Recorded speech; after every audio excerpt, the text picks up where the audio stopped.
महाराष्ट्र में किसकी मुश्किल बढ़ाएगी ओवैसी की पार्टी। इन 5 सीटों चुनाव लड़ने की तैयारी में एआईएमआईएम ऑल इंडिया मजलिस-ए-इत्तेहादुल मुस्लिमीन एआईएमआईएम आगामी लोकसभा चुनाव में महाराष्ट्र की कुल 48 लोकसभा सीट में से 5 पर चुनाव लड़ने की योजना बना रही है।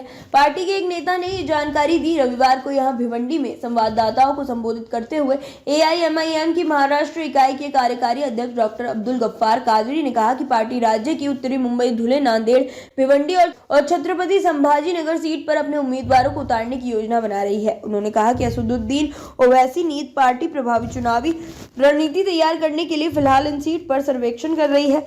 इंडिया अलायंस पर हमला। इसके साथ ही कादरी ने विपक्षी कांग्रेस और राष्ट्रवादी कांग्रेस पार्टी एनसीपी पर खुद को धर्मनिरपेक्ष बताने के लिए निशाना साधा और कहा कि दोनों दल एआईएमआईएम को अछूत मानते हैं। उन्होंने तथाकथित धर्मनिरपेक्ष दलों द्वारा एआईएमआईएम के साथ किए गए व्यवहार को लेकर भी सवाल उठाया। एआईएमआईएम विपक्षी गठबंधन आईएनडीआईए का हिस्सा नहीं है। एआईएमआईएम ने 2019 के चुनावों में औरंगाबाद सीट पर जीत हासिल की थी। पिछले लोकसभा चुनावों में एआईएमआईएम प्रकाश अंबेडकर की अगुवाई वाले वंचित बहुजन अघाड़ी वीबीए के साथ मिलकर चुनाव लड़ी थी।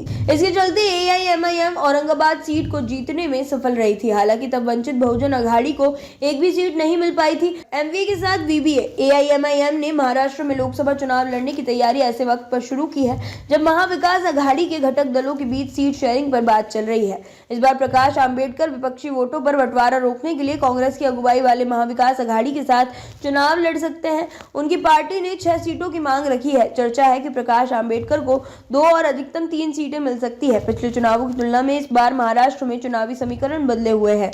एनसीपी और शिवसेना 2 खेमों में बटी हुई है। इनमें एक सत्ता में है और दूसरा विपक्ष में। हालांकि एआईएमआईएम की एंट्री इससे ज्यादा नुकसान विपक्ष के होने की उम्मीद की जा रही है।